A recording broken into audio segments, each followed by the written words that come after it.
waxaan rabaa inaan idinka sheekeeyo wixii igu daraa xabsiga aan kusoo arkay wixii igu la yaabka badnaa xabsiga kusoo arkay habeenkii isniinta ahayd ayaa waxaa laga soo wacay degmada saldhigga degmada hodan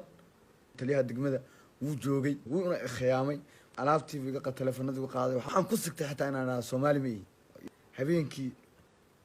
qol madow oo maxaa la dad lagu xidhxidhay jiray oo waxa yaala qashinka iyo bahla galeenka waxa yaala aadan malaysan kareen baa runtii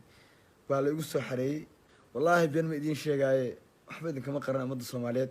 dhididkii aniga iga baxay shamiitada intuu ka qulqulay wuxuu u baxay ilaa banaanku qulqulay runtii oo banaanka biyo caadi ah subax ayuu ahaa oo xabsiga ma garanaysan qolka igu xidheen ninka sidaas ciqaabay asaga ayuu ahaa marka runtii markaan xasuusto wallahi wadnahaas kale noqonay wallahi marka runtii waxaan ilooben waxay ahayd 6 saac oo habeenimo ayaa la ila soo xiray nin marka ninka la ila soo xiray qof buu soo dilay waan ilmeeyay si kala noqday ani dhan waan isbedelay marka kabahayga kaba buudan qod way buux dhaafeen dhulkan ku daadinay caadi u socon banaanka xataa askarta subax way arkeen wuxuu arkay aniga oo runtii biyo badan iga socdaan